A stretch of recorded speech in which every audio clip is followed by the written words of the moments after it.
लोकसभा में राहुल गांधी ने 1 जुलाई सोमवार को हिंदू धर्म पर एक टिप्पणी की जिसे लेकर बखेड़ा खड़ा हो गया। फिर कहा गया कि राहुल गांधी के भाषणों के कई अंश को सदन की कार्रवाई से हटा दिया गया है। अब सवाल यह है कि जब हम हटाई गई बात सुन सकते हैं तो उस बात के अंश सोशल मीडिया के अलग अलग प्लेटफॉर्म्स पर उपलब्ध हैं, तो फिर उस अंश को हटाने का कोई अर्थ है? और एक सवाल यह भी कि सदन की कार्रवाई से स्पीकर कुछ अंश क्यों हटा देते हैं। तो आइए सबसे पहले सदन की कार्रवाई से किसी भाषण के अंश को हटाने का मतलब जान लेते हैं। इसका अर्थ यह है कि आज से 100 साल के बाद अगर कोई इंसान संसद की कार्यवाही को पढ़ेगा तो उसे राहुल गांधी का वो पूरा भाषण नहीं मिलेगा जो हमने और आपने 1 जुलाई 2024 को टीवी पर या फिर अपने मोबाइल पर देख लिया था। मीडिया भी संसद की कार्रवाई से हटाए गए भाषण के हिस्से को रिपोर्ट नहीं कर सकती। ऐसा पहली बार नहीं हुआ कि किसी भाषण के किसी हिस्से को संसद की कार्रवाई से हटाया गया हो। ये एक नियमित प्रक्रिया है। आइए जानते हैं कब, क्यों और कैसे किसी भाषण के हिस्से को संसद की कार्रवाई से हटाया जाता है।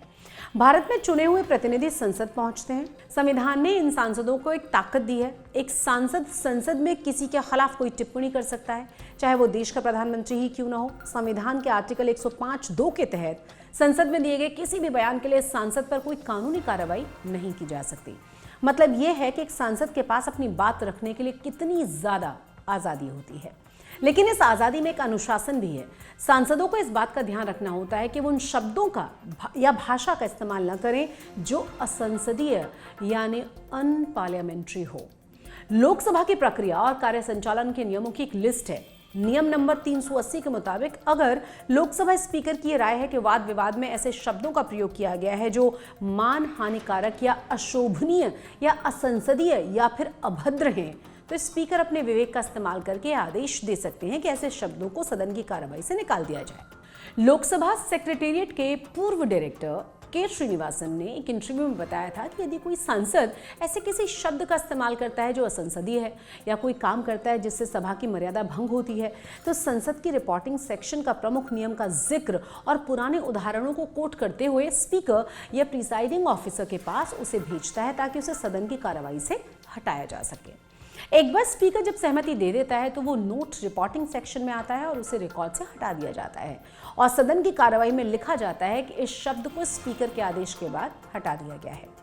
सत्र के आखिर में ऐसे सभी शब्दों की लिस्ट और उसे हटाने की वजह को स्पीकर के दफ्तर में संसद टीवी और दूसरे संपादकीय विभागों को जानकारी के लिए भेज दिया जाता है।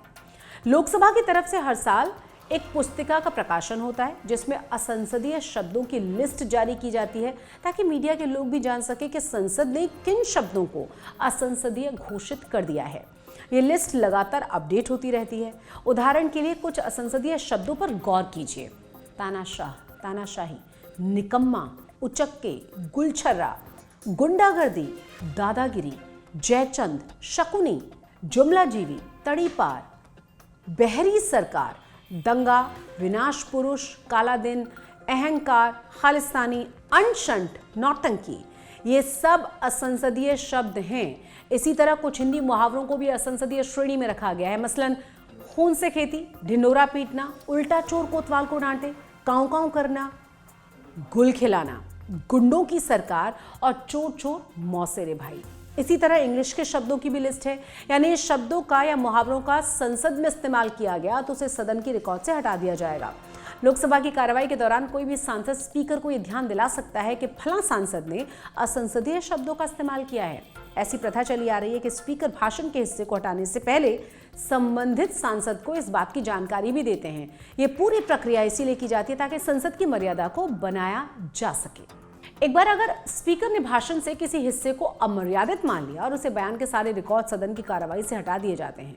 भाषण के उस हिस्से को मीडिया न तो रिपोर्ट कर सकती है और ना ही कोई उस बयान को कोट कर सकता है। अगर किसी ने ऐसा किया तो उसके खिलाफ कार्रवाई भी की जा सकती है, वो भी प्रावधान है। लेकिन आज इंटरनेट के इस युग में भाषण के असंसदीय हिस्से तेजी के साथ शेयर किए जाते हैं। यूट्यूब से लेकर ट्विटर तक आपको वो सारे बयान आसानी से मिल जाएंगे जिन्हें संसद के रिकॉर्ड में रखने लायक नहीं माना गया है। और अब ऐसे ही हिस्से शेयर करने वालों के खिलाफ कार्रवाई करना मुश्किल है। लेकिन इतना जरूर है कि सदन की कार्रवाई से हटाए जाने के बाद मीडिया में उनकी रिपोर्टिंग रुक जाती है और अगर सरकार चाहे तो सोशल मीडिया प्लेटफॉर्म्स को भी उन्हें हटाने के बाबत लिख सकती है। ये वीडियो आपको कैसा लगा हमें कमेंट बॉक्स में जरूर बताइएगा और आपने अगर अभी तक हमारे चैनल को सब्सक्राइब नहीं किया है तो चैनल को सब्सक्राइब जरूर कर दीजिएगा। मुझे इजाजत दीजिए। नमस्कार।